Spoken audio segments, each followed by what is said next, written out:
Assalamualaikum warahmatullahi wabarakatuh. Waalaikumsalam warahmatullahi wabarakatuh.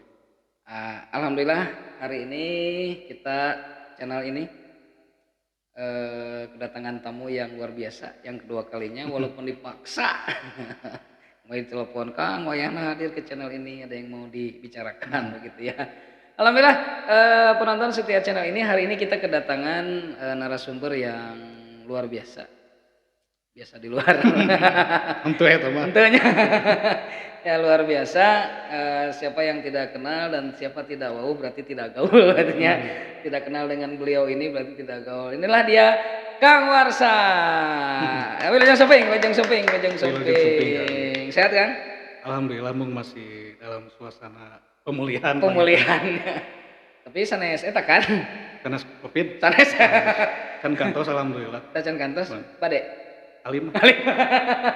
Entong terus teusum lagi. Ya alhamdulillah channel ini kembali kedatangan Kang Warsa. Jadi ceritanya begini, Kang Warsa itu kita telepon sebetulnya menolak. Nah nanti kita tanya kenapa menolak datang lagi. Ternyata alasan beliau adalah kan channel baru di channel ini, masa harus ke channel ini lagi. Nah karena ada sesuatu nih yang ingin saya bahas, ada sesuatu yang menarik dari Kang Warsa gitu ya.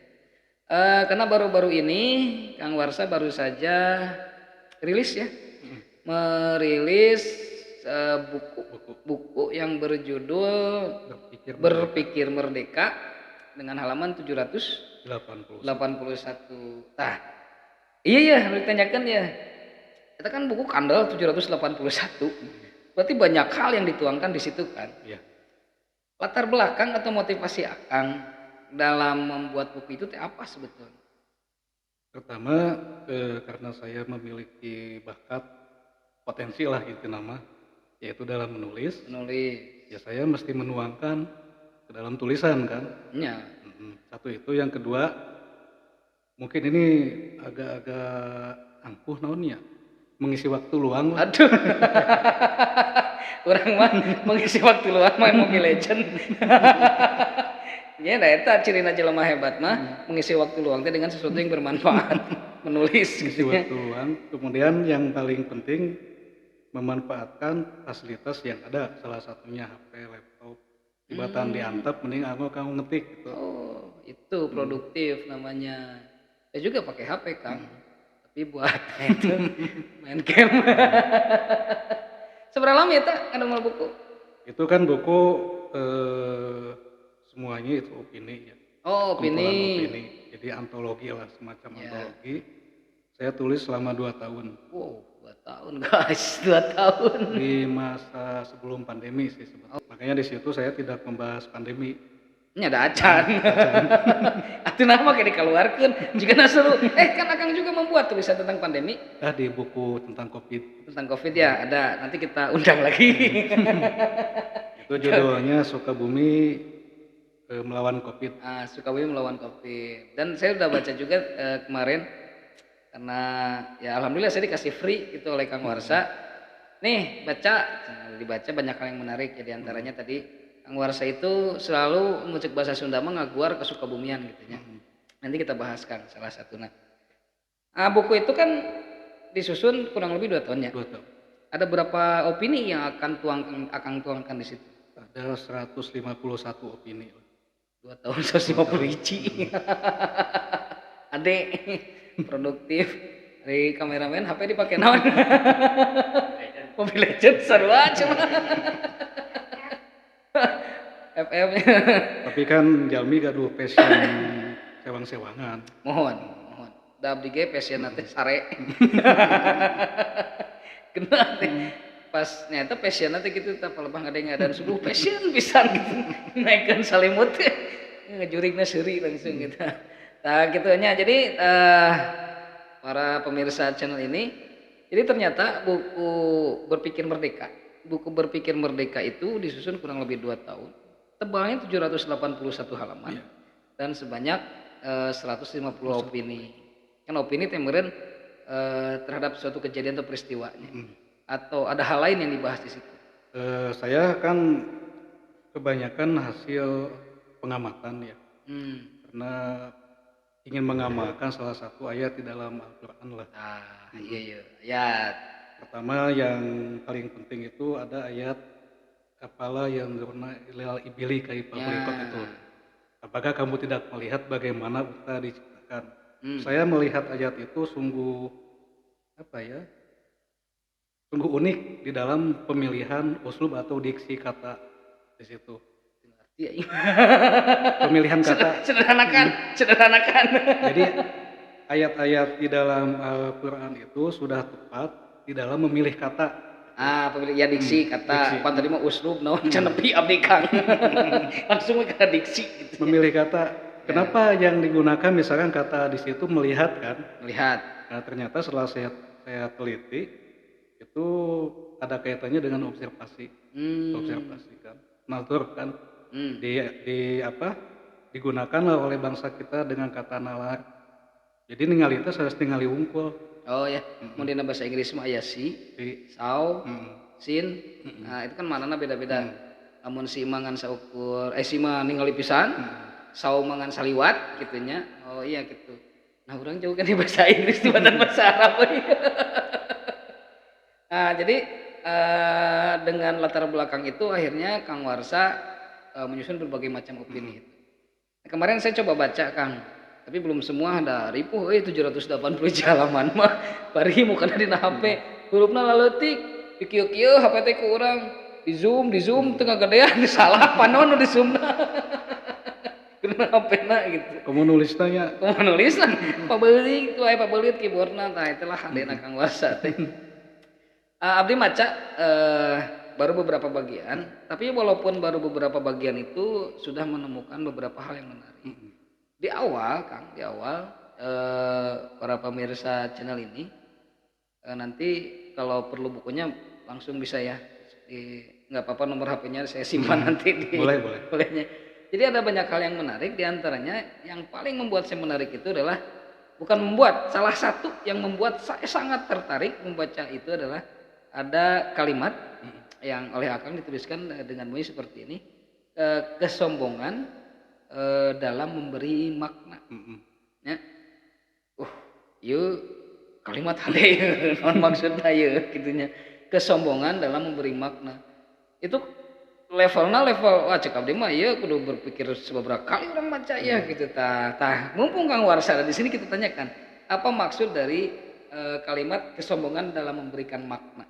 Nah, jadi di situ kan di dalam kalimat itu kontradiksi sebetulnya. Memberi mana itu wajib. Ya. Tapi sombong mah ulah gitu. Ya. Kadang-kadang kan di dalam hidup kita ini banyak hal-hal yang sifatnya paradoks. Paradoks itu harus nama beda antara anu diemutan ku kita dengan realita yang ada gitu. Tapi kita teh sok maksakeun ide-ide kita teh kudu ngalawan realita. Itu tentu upami ditinggali dina kacamata agama we nya sombong eta teh gitu. Misalnya kieu abdi gaduh HP misalkan. Realitana HP teh nepi ka kumaha ge moal biasa dipasangkan aplikasi anu lebih tinggi lah gitu.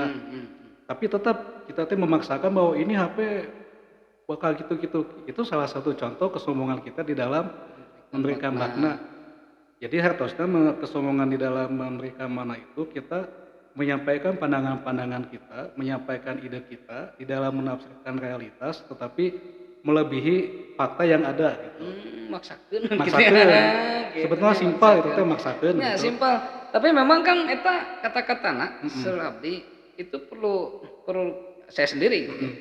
Saya perlu mempelajarinya sampai luar biasa. Gitu. Karena dengan kalimat kesombongan dalam memberi makna itu, menurut Abdi itu sangat luas dan sangat tinggi gitu ya. Levelnya sangat tinggi. Karena kan kata yang dipilih atau diksi yang dipilih oleh Akang itu adalah makna. Ya, makna jeung arti kan berbeda. Nah, ketika kita berbicara makna berarti ada nilai di situ. Ya. Jadi kesombongan dalam memberikan nilai kan ada nilai yang kita ada yang berbentuk dari pemberian Tuhan. Akal, pikiran gitu nya. Ngerti ya nama, ngerti saya kan dibaca di ku abdi. Kan dibaca di. Tapi seru. Nah, nanti boleh nih yang penasaran nih ya, berpikir merdeka. Oh, jadi kela. Judul berpikir merdeka. Maksudnya berpikir merdeka teh naon teh walaupun nggak kelewat nggak apa-apa ya, urang Nah, tanyakeun. kebetulan kita nih akan menghadapi 17 Agustus ya. Nah, 17 Agustus. Saya nanya 17 Agustus tanggal seberapa cenah? Apa cuma tong nanyakeun tanggal. Eta itu tahun 80-an Nah, jadi eta.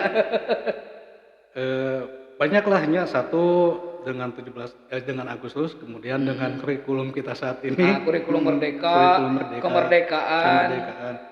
Tapi kita itu kadang-kadang sok lepat dina ngahartoskeun merdeka. Merdeka, Ya. betul, betul, betul. Merdeka itu kan freedom, Freedom, bebas. bebas. Ya. Tapi kita kadang menerjemahkannya itu kebebasan. Oh iya, bebas dan kebebasan beda. Contohlah dalam kurikulum merdeka, upami misalkan kita tidak memberikan identitas yang tepat kepada kurikulum itu, maka pihak anu teu apal mah bakal lepas persepsi kan. Betul, Contoh, oh geuna we mah kurikulum teh merdeka, bebas, sekolah di mana we. Itu kalau tidak memberikan itu. Ternyata setelah saya amati ya secara bahasa lugawi lah bahwa yang namanya merdeka itu sebetulnya manusia itu sudah tidak butuh lagi undang-undang. Bebas. Bebas, tapi bisa menempatkan, menata kehidupannya gitu.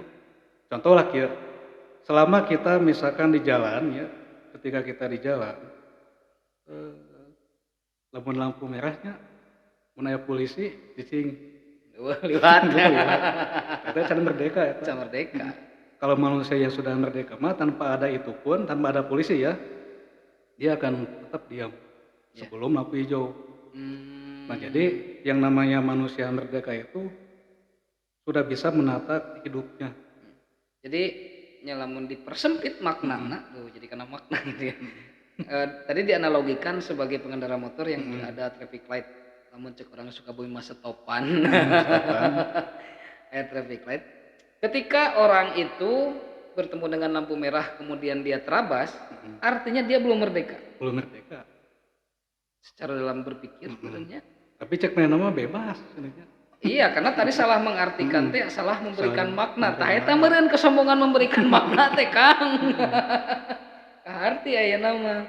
Jadi merdeka dalam hal ini meureun Kang Warsa tuh tetap dibatasi pada kata bebasnya saja. Oh, gitu. Jadi inti nama kita itu merdeka kalau misalkan teu ngalawan alam.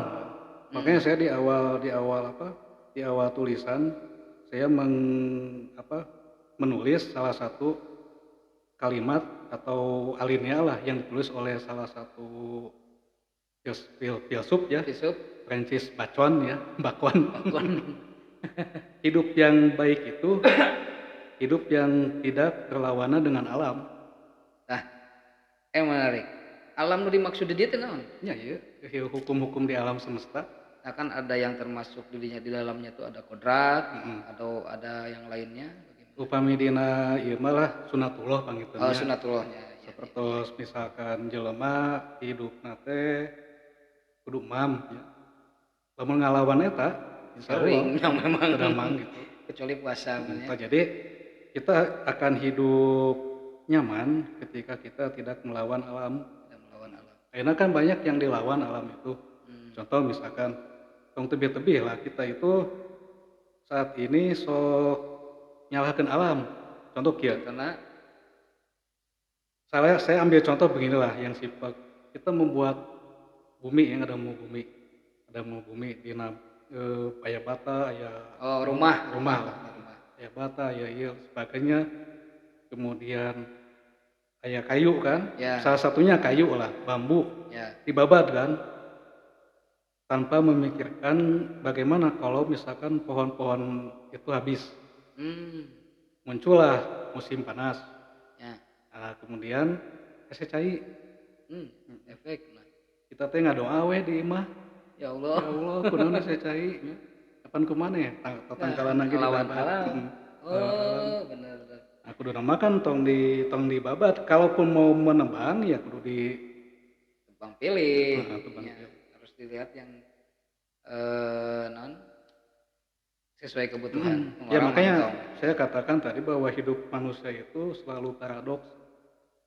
Dan alam itu memang menyediakan itu gitu kan, menyediakan hukum paradoks bagi manusia ya. Kalau tidak maka jumlah manusia sampai saat ini moal naon teh, moal lebih banyak, bukan moal akan tetep we lebih banyak gitu. Contoh kieu, Iya. kalau di dalam hidup kita tidak paradoks ya, manusia itu butuh eh, nafas, ya, butuh bernafas Ya. untuk mengambil oksigen.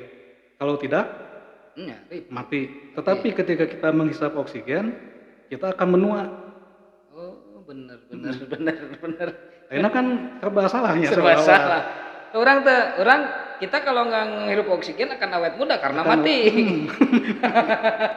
Artinya begini, karena kita menghirup oksigen, otomatis terjadi pembakaran kan. Iya. Yang namanya pembakaran pasti itu akan mematikan sel-sel tubuh kita. Betul. Tapi lamun teu oge nya, teu menghirup oksigen, kita akan mati gitu. Nah itulah Iya, di benar. alam ini begini. Paradoks teh. Itu salah satu hukum alam yang diciptakan oleh Allah, sistem ya yang diciptakan oleh Allah supaya kehidupan itu tetap ada. Tetap ada dan tetap seimbang. Seimbang. Dan tetap berjalan sebagaimana. Karena kan kalau tidak ada hal itu, Kang, jika tadilah Kang menganalogikan pohon yang ditebang. Salah satu efek terjadinya bencana, diantaranya tanah longsor, kemudian banjir dan selanjutnya, yang dimana kejadian-kejadian itu ada korban jiwa. Kan itu akhirnya menjadi keseimbangan. Banyak yang lahir, yang mati tidak ada, kan manusia makin numpuk, bener nggak? Tapi mudah-mudahan orang mah teu ke asup golongan anu etanya. Iya benar-benar kahati. Wah luar biasa geuning Aslina buku kudu dimiliki lah oleh para pemikir khususnya karena membaca buku ini Anda harus berpikir. Judulnya Berpikir Merdeka. Tadi teh anu menarik Kang, bebas dengan kebebasan. Ada satu bukan anekdot, memang kenyataannya seperti itu. Ketika anak itu sekolah gratis, anggaplah seperti itunya gratis, tapi mahal, kudu meuli itu, kudu meuli ieu, kudu meuli buku, kudu meuli naon, itu kan kebutuhan anak begitu. Sampai akhirnya ternyata itu pun menjadi salah tafsir orang tua teh, samarupna sekolah gratis itu benar-benar gratis. Nah kemudian merdeka di sini pun tadi akan menganalogikan bebas dengan kebebasan. Arti ayeuna mah mata kudu dibaca bukuna Berpikir Merdeka tulisan Kang Warsa. Nanti ada di deskripsi. Maju Kang. Hade. Terus segenaheun ya. Jadi urang teh kudu maca yes. Diterangkeun langsung ku nulisna. Terus nu kadua Kang. Aya saya baca. Setelah akan membicarakan bendera tuh. Tadinya saya ingin membahas itu, tapi kayaknya nggak cukup nih durasinya, kudu 3 episode. Itu menarik Kang. Mudah-mudahan Kang bersedia nanti membahas khusus bab itu ya. Karena di situ membahas unsur yang seru sih jika mau dibahas ya Kang aslina. Di tulisan pertama nanti kalau Anda beli baca itu seru sekali. Nah, saya akan melihat kepada tulisan akan berikutnya yang membuat saya sangat tertarik, yaitu judulnya Ayam yang Berakal. So, ngerti tuh. Nah, kameramen ayam yang berakal. Ya, ayam satu diberi otak tapi itu diberi akal. Tapi Kang Warsa nulis ayam yang berakal. Kumaha itu teh Kang? Nah, jadi tulisan itu saya tulis ya ketika saya melihat kan di Muten ya di Jalan Cikundul mau menuju Usum Panen. Itu loba anu moe parete di sisi jalan. Bener sih. Ya gitu kan. Bangunna teh di mana-mana nya ngamanfaatkeun jalan tadi si jalan teh pinuhnya ku itu. Tiba-tiba aya ayam gitu kan loba ayam. Ku digebahkeun ku nu gaduh anu moe ku nu moe teh. Si ayam teh lompat. Tapi si ayam itu tiba-tiba dia berhenti pada jalan tertentu dengan si anu ngegebahkeun. Cek saya kunaon hayam teh teu lompat tuluy we misalkan nepi ka Bang Bayang kan atau nepi ka gunung misalkan ya. Baros. Ternyata ada ada titik aman ya itu matematis loh. Matematika ya tanya matematika pisan ya hayamnya bisa menganalisa saya kudu cicing dia gitu kan ketika sudah jarak sekian meter dengan si anu ngagebahkeun abi ngemu sepanjang jalan teh berarti lamun kitu mah hayam oge boga hitungan ceuk abdi teh Lah hitungan teman naluri. Henteu. Boga hitungan saya teh hayam teh